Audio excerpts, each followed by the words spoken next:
This news program is proudly brought to you by Smart Start Breakfast Biscuits and Now Biscuits.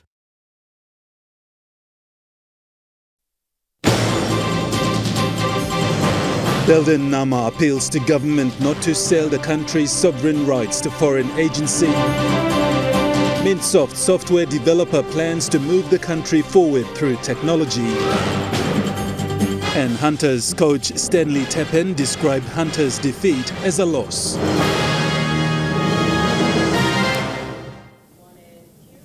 A very good evening. This is Sunday's News. I'm Godwin Eki. Thank you for joining us. In one of the recent parliament sittings, member for Vanimo Green, Belden Nama, appealed to the government not to sell this country's sovereign rights to any foreign agency. To the coastal areas. Nama says he believes in the system the founding fathers envisioned in the Constitution. He says economic management of our country is our sovereign right. We must not surrender our sovereign rights and entrust it or trust it in any foreign body. Economic management of our country, Mr. Deputy Speaker, is the sovereign right. The right to determine our political and economic destiny is the very thing we decided when we called for and were granted independence in 16 September 1975. Nama says we must not surrender the management of our economy to the International Monetary Fund, the World Bank, or any coalition of bilateral or multilateral partners, as this is morally wrong. He asked the government to take precaution on the current IMF staff assistance program and structural benchmark, as they are the first steps towards surrendering those basic rights of our country to them. I must caution our government and our country. The current IMF staff assistance program and structural benchmarks are the first steps towards surrendering those basic rights of our country. He says in the quantity performance criteria, the indicative targets and the structural benchmarks under the proposed IMF program, our government is held to ransom or almost at ransom. The indicative targets and the structural benchmarks under the proposed IMF program, our government is held to ransom, or almost at ransom. For instance, the Treasurer has told us the first disbursement of the funds of 310 million kina will be this month, but the second will probably be in 2024.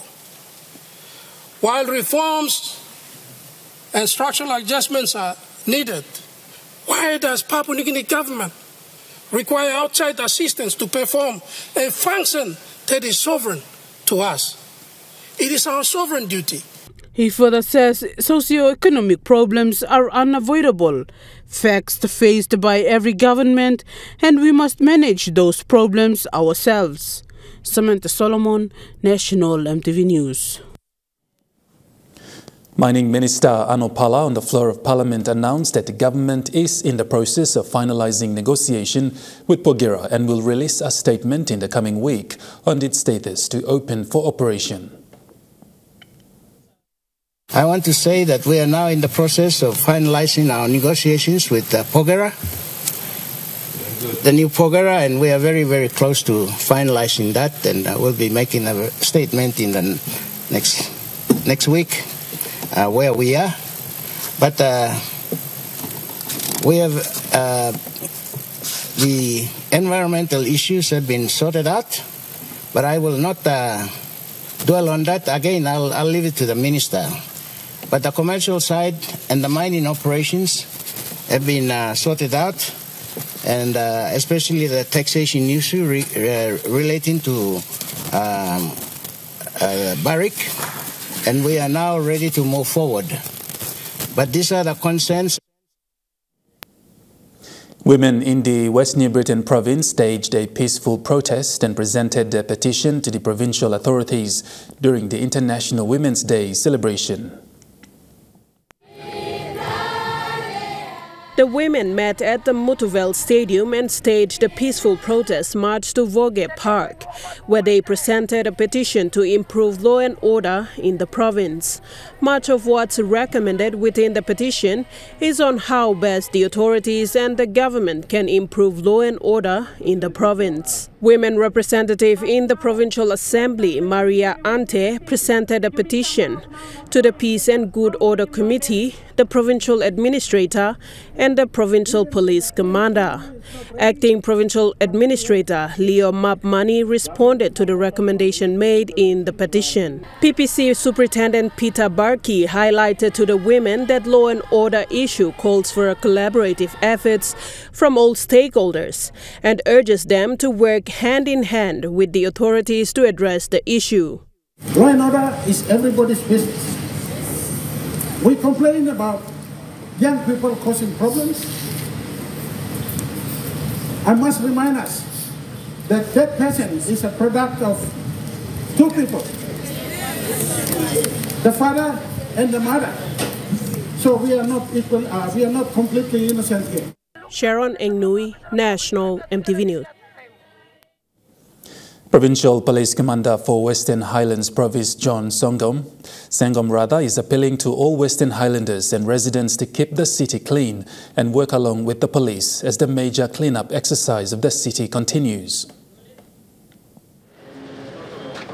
The police have started the cleanup exercise in the city by removing a major illegal wholesale that sells betel nut at Suhara next to the main market. PPC Sangam said the cleanup will help to reduce petty crimes within the city.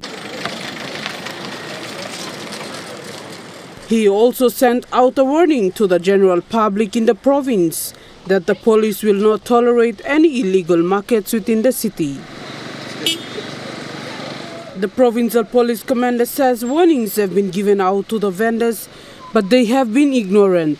As a result, the police will now carry out their duty to remove those illegal markets immediately. People are now advised to sell betel nut at their designated markets and not on the streets.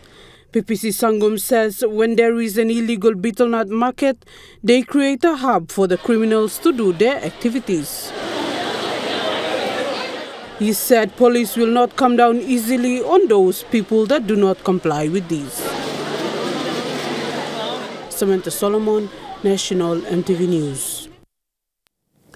The Minister for Internal Security, Peter Chamalili Jr., has outlined the progress of the PNG Correctional Services in Parliament, stating that the Correctional Service is moving forward in its rehabilitation programs and trainings for detainees and CS officers. Around 5,000 detainees are currently in the 20 correctional service institutions in the country. Minister Malili Jr. said CS officers are doing their best to do rehabilitation programs for the detainees. He said so far many detainees have been sent back to their communities rehabilitated. Our rehabilitation does not make it to our print and social media platforms. However, over 700 convicted low-risk detainees are being rehabilitated in many programs being coordinated at the correctional institutions through garment and textile industries, farms and gardens, food, TVET, literacy and numbers programs. The position taken by CS or Correctional Services to increase its manpower is to recruit and employ expertise in the field of psychiatrists, psychologists, infrastructure specialists, social councils, chaplains, and operational officers. Minister Malili said for CS officers, CS is moving forward to rebuilding its human resource by partnering with police and defense at the Joint Forces College to train CS officers. Position is taken in order to stop detainees from escaping from public hospitals, but most importantly, to secure detainees in a secured environment in order to continue their medical treatment. CS is now pushing for TVET centers to be established in 6 CS institutions in the country to teach detainees basic skills of carpentry, plumbing and many more to do maintenance works on barracks and dormitories. preparing our convicted detainees to undergo TVET courses at these correctional institutions will set the foundation to have a qualified detainees working alongside serious or correctional technical officers to carry out general maintenance on our houses, dormitories, around the correctional institutions. This approach will save cost, but help with sets of skills, knowledge, along with experiences of our convicted detainees will gain. Sia Malili said CS is exploring more reforms in infrastructure and human resource capacity building. Cynthia Mako, National EMTV News. Member for Jimmy District Wakegoi has appealed to the Minister for Internal Security, Peter Chamalili Jr., for Jiwaka Province to have correctional service to be established in his district. He made this known in recent Parliament sitting. Correctional services and police manpower is needed in Jimmy District in the Jiwaka Province. This was the statement made by Jimmy member Wakegoi. A request has been put forward to Minister responsible Peter Siamalili Jr. Jiwaka jail, include him. Governor want the tribal leaders sign log and by go down law. Jimmy, now you've been acknowledged him now. Middle commissioner, you work stop, so just talk savera solo sem you. But put him down now. At least you look savera sem. CIS pro Jiwaka sit down lo Jimmy now. Kata Jimmy by go back na. Develop him Jimmy. Arawas and by all pull up lo. Means bands na place legally place and by pull up straight. And then Jimmy no got police. Grace Papiali, National EMTV News. National EMTV News continues after the break. Stay with us.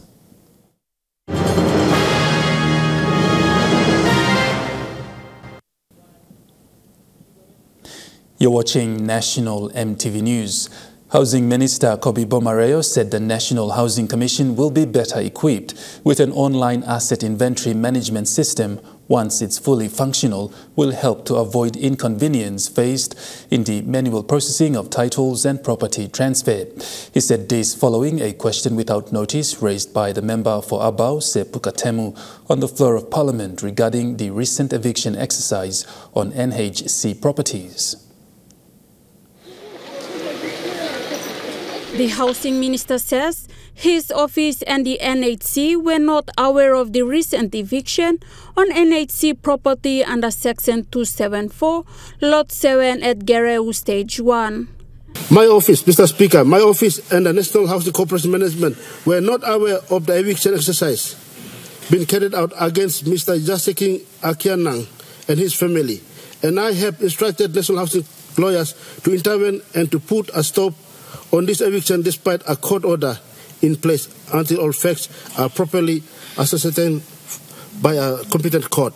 He has directed the NHC's management early this week to file an immediate application in the District and National Court to stop eviction until the transfer of title to the joint passenger is properly investigated and ratified by the NHC and the Department of Lands and Physical Planning. NHC management to put a complete stop on all eviction exercise nationwide unless through a lawful court order on defaulting tenants after exhausting all the humanitarian grounds. However, the family evicted from NHC property under Section 274, Lot 7 at Gereu Stage 1, were believed that an officer from NHC was involved in that evictions exercise. So, we believe that this housing commission aims to sell him through the black market law a very cheap price. Kind of making. Meanwhile, the minister stressed that NHC officers shall be terminated if they are found to be responsible for this eviction. I want to assure this Honourable House that I will get to the bottom of this road to ascertain as to how the title was transferred to the third party who was not physically residing on the concerned property for well over 46 years, and if NHC officers are found to be responsible, then they shall be terminated forthwith, as I am adamant to stamp out corruption in NHC during my term. Esther Gane, National EMTV News. Tuberculosis remains PNG's largest infectious disease killer. According to Businesses for Health, last year more than 5,000 people died of TB and more than 42,000 needed life-saving treatment and support. Most of them were of working age. For Businesses for Health, their mission is to end TB in private sector workplace and business environment. According to reports from Businesses for Health or B4H, in PNG, the focal points for the TB epidemic are in NCD and other major urban centers like Leh, Kimbe and Madang. TB thrives anywhere where poor health is tolerated or accepted normal. Thrives when and where people are not empowered to speak up about their concerns for their well-being or are too frightened to get tested for TB or HIV. Project manager for B4H, Dr. Anne Clark, said a well-informed people who respond quickly to signs of TB and other diseases can help stop the spread of TB by getting treatment quickly. She said they have been carrying out awareness in workplaces. People are frightened and delay seeking treatment for many reasons. What we know for sure is when people fear losing their life or their job, they don't feel confident to ask questions about coughing or unexplained weight loss. At Businesses for Health, their mission is to end TB in workplaces. Dr. Ann said a sick population is not good for the country's economy. At Businesses for Health, our mission is to end TB. Our strategy is to create TB leaders in private sector workplaces. Our strategy works. The private sector works. We help to grow teams of people who are trained to understand the complexities of TB, who can break down barriers to openly talking about TB and HIV, and who can make colleagues and their family members feel confident that they will be supported to seek free TB testing, return to work, and complete their treatment. To commemorate the World TB Day, which began on Friday, a march to end TB was staged this morning from the Sir Hubert Murray Stadium to Ella Beach. The event was organized by the Active City Development Program, NCDC, and Businesses for Health. Cynthia Maku, National EMTV News. NCD Governor Powes Pakop has emphasized on the importance of tourism at the Owens Corner during NCDC's donation of solar materials, water pipes and a chainsaw to the communities of the Owen Range in Central Province. About 61 kilometers by road and northeast of Port Moresby stands the majestic Owen Stanley Range. The starting point of the famous Kokoda track, which starts at the Central Province, is passable on foot to Kokoda village in the Oro Province. With its rugged, isolated terrain and enormous geographical features, it is of ideal tourist destination in Papua New Guinea, where many tourists like to visit. Recently, NCD Governor Powes Pakop visited the communities of Owens Corner and donated solar panels, water pipes and a chainsaw. Pakop stressed that the location is the entrance to the famous Kokoda track in the country and is a tourist attraction. We have among the best tourist products in the world. We have high mountains, we have gorges, we have wetlands, we have great rivers, we have coral reefs, we have island, we have nice beautiful beach, we have 1,000 cultures, we have 1,000 traditions, we have 1,000 languages, we have 1,000 things to show the world that no other country has. But why are tourists not coming to Papua New Guinea? We have to ask ourselves and challenge ourselves. Pakop said through PNG-Australia partnership, more tourists can visit the Kokoda track.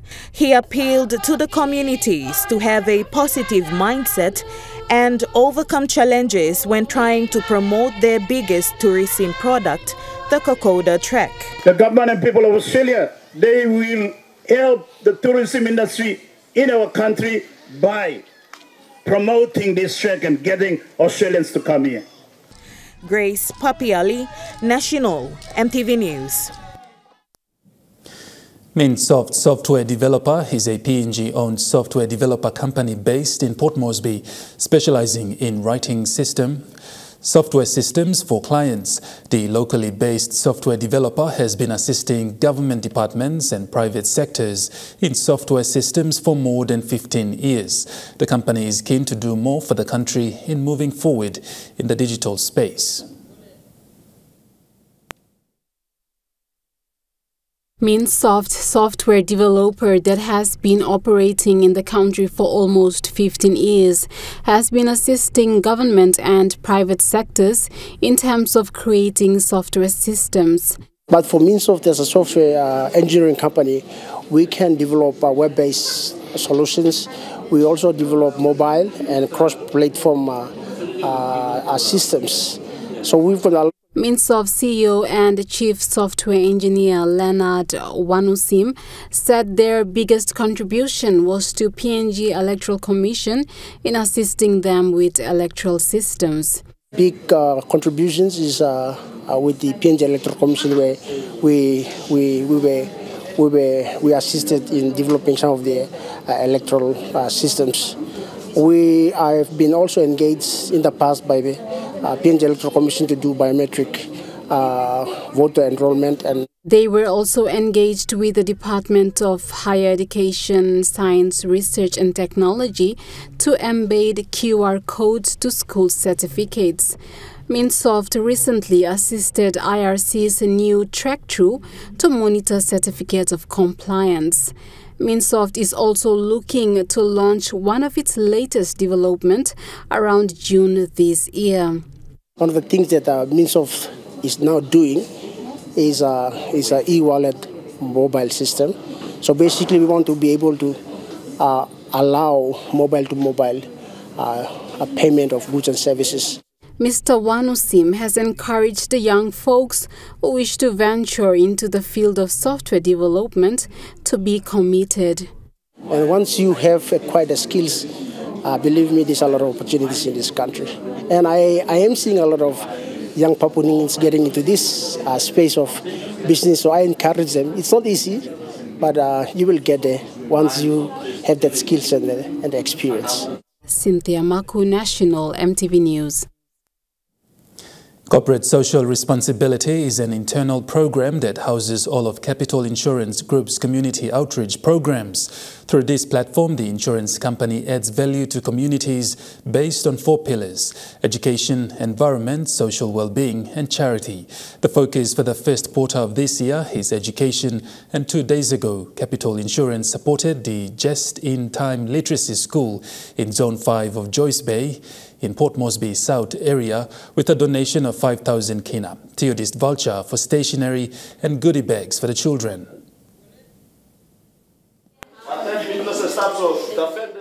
Over the past few months, EMTV News has been featuring the Just-in-Time Literacy School based in Joyce Bay of the Moresby South Electorate. The founder and principal is a young man named Nathan Anders, who started the school to give back to the community he resides in and to make a difference in the lives of the children in his community. As part of its corporate social responsibility, Capital Group, through its staff, have the ability and responsibility to bring positive change to the communities in which they live and work, which was revealed by Public Relations Executive Tommy Kaika. So education is important. The life of education lies in every individual. We cherish it now, we appreciate it. In the end, we get the blessing. The theme of our coming here is enhancing education, enhancing the future. So lokam blomibla, lomakim Capital Insurance, the CSR president, our CSR team members, we are happy to come out, to take this day out and visit the school, the kids. Despite the heat, the staff, children, mothers and visiting Capital Insurance team had an enjoyable day out with a dummy check voucher for 5,000 kina to be spent at Theodist handed over with some boxed goods and gift bags for the children, which left the school principal speechless. They brought a big amount of support. All books, want them check, two check, all present team 5,000. No man by give 5,000, nothing. You will give one employee now will give him. But they have given us heartedly, and I know that God will bless the company Capital Insurance. But otherwise, you have given so much to the school. Capital Insurance ambassadors for CIG's value of generosity of spirit committed their skills, passion and time as they actively engaged the local people and the children. To support and encourage their commitment, Capital Insurance Group initiated the STARS volunteer program under the Capital Outreach umbrella, a benefit that provides paid time off for associates to impact the community through service during regular scheduled work hours. Rocky Iso, National EMTV News. National EMTV News continues after the break. Stay with us.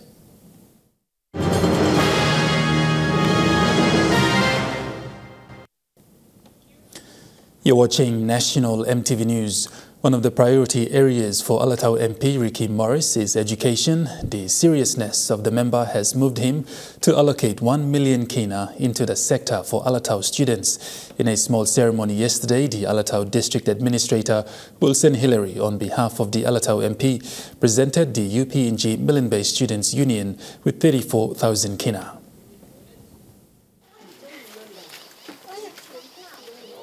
In a small ceremony yesterday at the UPNG Open Campus, the Milne Students Union gathered together by the Alatau District Administrator Wilson Hillary for a special presentation. A check presentation and school fee assistance to the various students. A commitment made by the Open member for Alatau, Ricky Morris, who could not be present to hand over the check.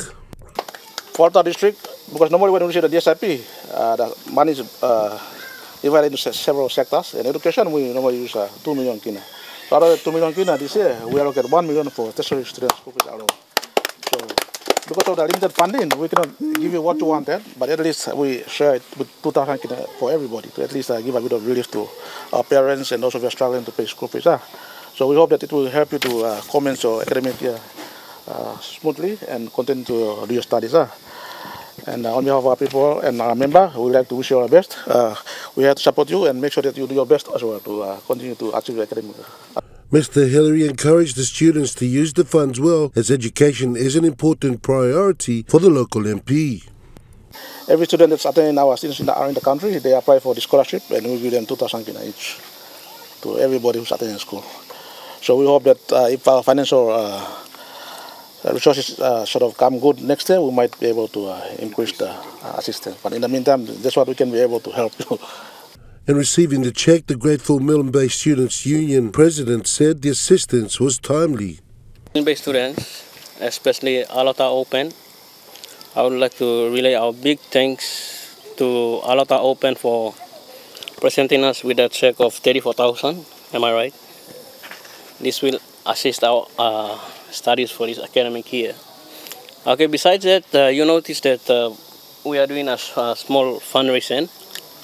This is preparation towards our major program, which will be held in December in our province. We are trying to reach out to the high schools in Milne province just to make sure that we bring a lot more students into UPNG. The local MP has put 1 million kina for all students across PNG at technical and non-technical colleges and universities around the country. Rocky Iso, National EMTV News. Sika Protection Limited hosted their trade night on Friday with the aim of bringing together their business partners to get to know each other, discuss challenges faced in the business, and come up with proper business solutions moving forward.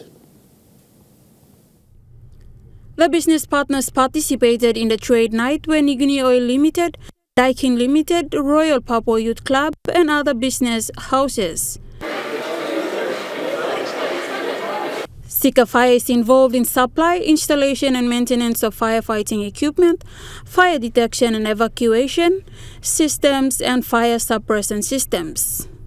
The sales and service supervisor, Don Miki, who has been working for Sika for almost 40 years, said they started this event in 2021 after the COVID-19 pandemic.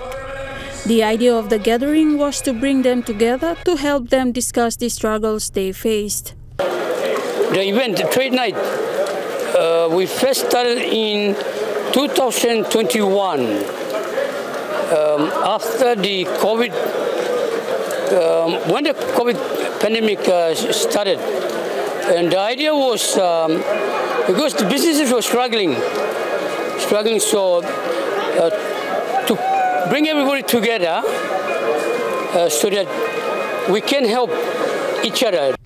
He says they also have educational programs to train business partners basic fire training. That you want to have advantage of take advantage of our services. They are very educational programs, not just for business houses. It's also for the training we offer is also for the mothers and the kids at home as well. Inquire with our sales team in Take a Fire, and they can assist you more on that. Esther Gane, National EMTV News. And moving to overseas news now, dozens of people have died after a tornado ripped through America's south.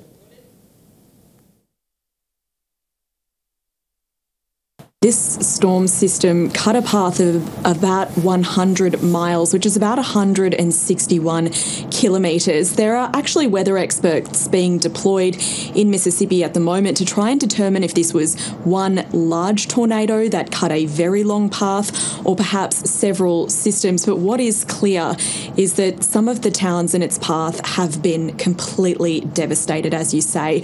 Perhaps the hardest hit is this town of Rolling Fork in Mississippi. This has a population of about 1,700 people, and it's been completely flattened. The hospital in that town is basically shut down. It's got no power or water. There's been plenty of people who have lost their homes. There are search and rescue teams out in Mississippi today searching through the rubble, looking for survivors. There are unfortunately still several people missing, and we know that a lot of people have been injured in this system as well. But certainly now people in Mississippi, Alabama, and also parts of Tennessee where this system hit are just grappling with the damage. We can hear a little bit from some of the local residents. Tried to get ourselves into the middle part of the house, and we did, and we got in there, and obviously it was coming right behind us because as soon as we got in there, we heard a big boom. Like a big old train or something coming through. It's going through my head. Lord, I don't want to die. I don't want to die. I don't want me or the kids to die. A severe drought in Somalia has claimed the lives of tens of thousands of children.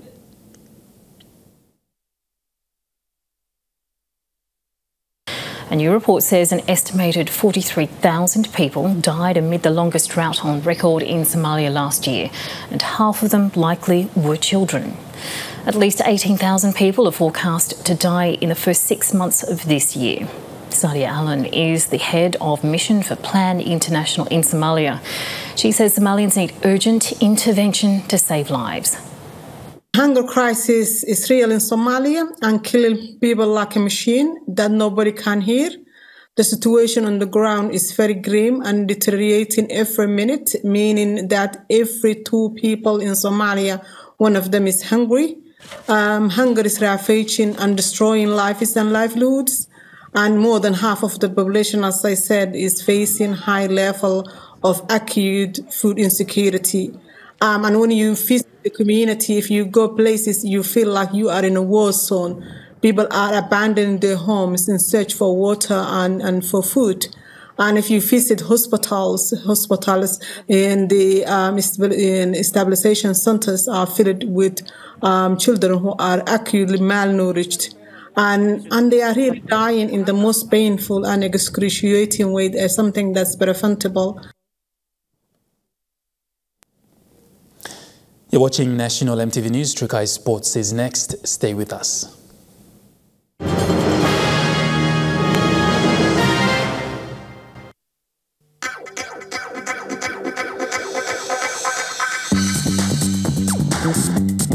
Trukai Sports.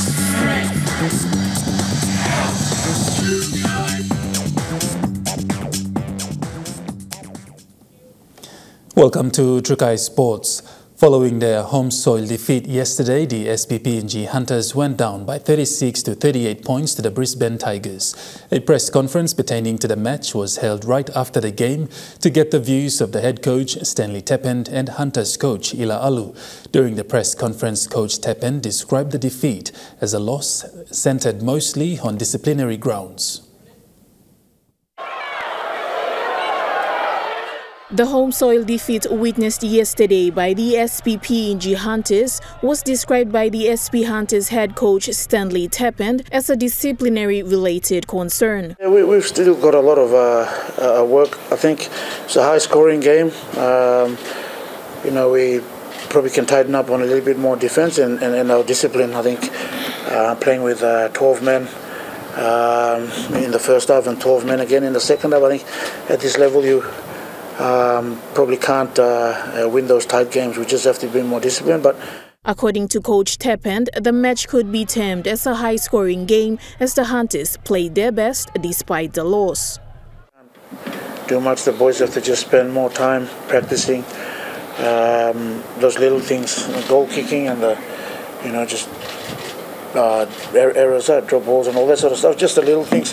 Just comes with practice. We can't do anything about it, but just got to practice every day. Spend more time on it. So, Coach Tepend also alluded that the win claimed by the Tigers side was to the advent of the Tigers' current coach Matthew Church, who has two-term experience with the Hunters side, who already has a fair idea on the level of competition and the game competed in Papua New Guinea. Lisa Puni, Trukai Sports. The Port Moresby Soccer Association commenced its pre-season competition today at the Bissini Soccer Field in Port Moresby. The initial kickoff was done by NCD Governor Powes Pakop.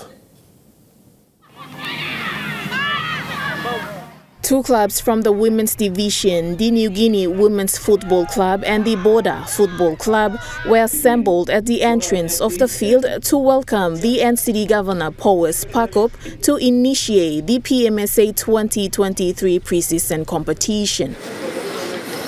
Before the kickoff, Governor Pakop shared a few words on the importance of promoting soccer in the nation's capital and encouraged the 55 participating clubs to play and enjoy the competition accordingly. I'm asked once again to come for this event today to kick off the pre-season. Game playing soccer or football is a popular game. It's a popular game and it's an inclusive game. If you look at the length and breadth of our country, we yet believe also there are more people playing football or playing soccer than any other code. But we need more promotion. We need positive, promotion. We need more investment, and we need more game that can showcase this beautiful, skillful game that you need. The participating football clubs, along with the spectators and fans that were present at the vicinity, then witnessed the official kickoff of the PMSA pre-season playoff.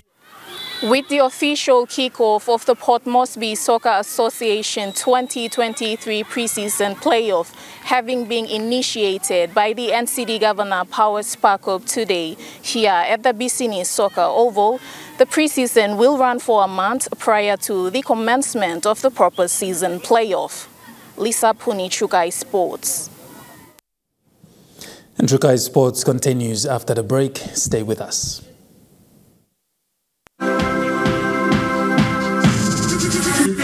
Trukai Sports. You're watching Trukai Sports. A former boxing icon that goes by the name of Chico, Emmanuel, has been carrying out sparring sessions for his local community at Tokarara's Rakatania Road in Port Moresby.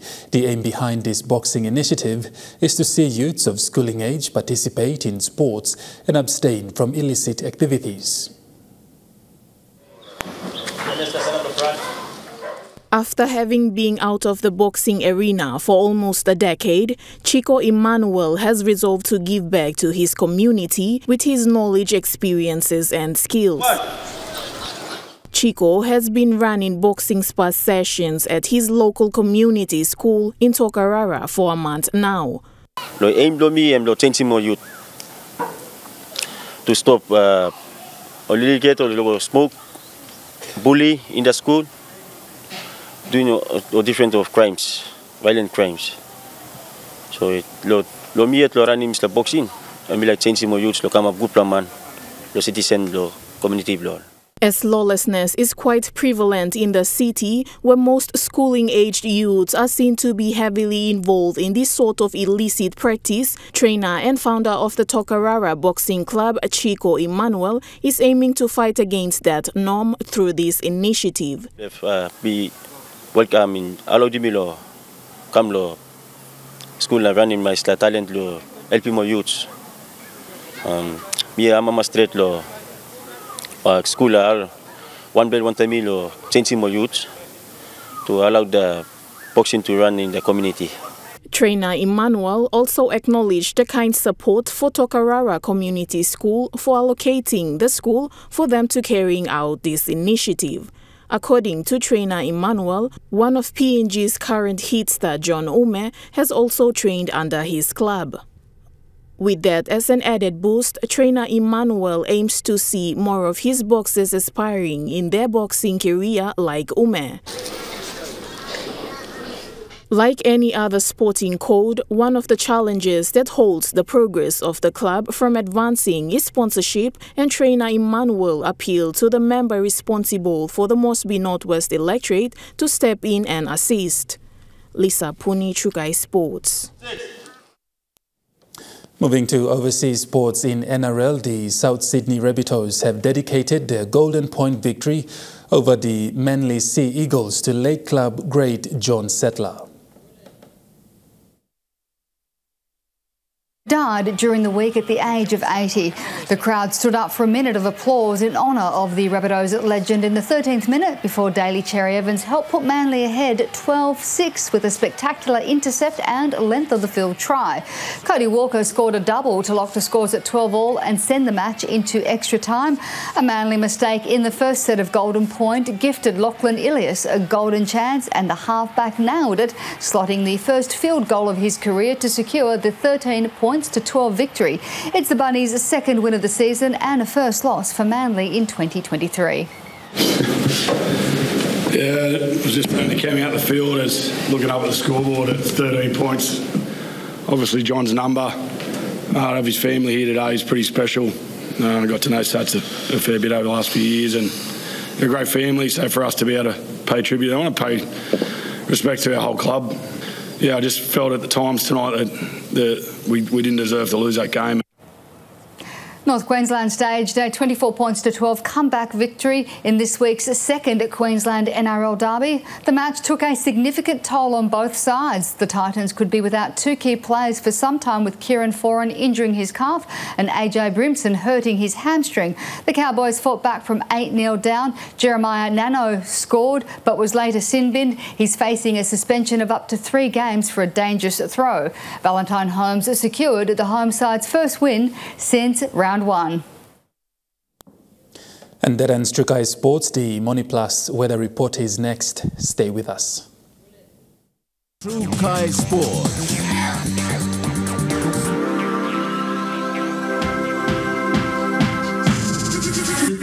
Trukai Sports. This weather update is proudly brought to you by Money Plus. With you always. Weather forecast for the next 24 hours. Southern region, few evening showers and possible thunderstorm, then mostly fine. Daru, occasional showers this evening and tonight. Kerema, few showers this evening. Alotau, possible brief showers this afternoon and tonight. Popondetta, showers and possible thunderstorm this evening, then mostly fine.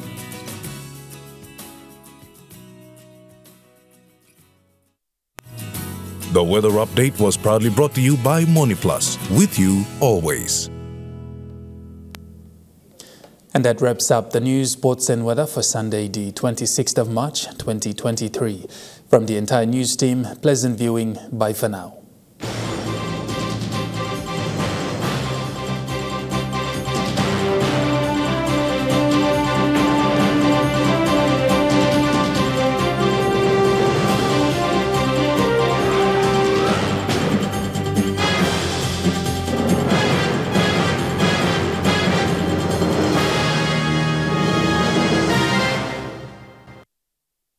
This news program was proudly brought to you by Smart Start Breakfast Biscuits and Gold Nuggets.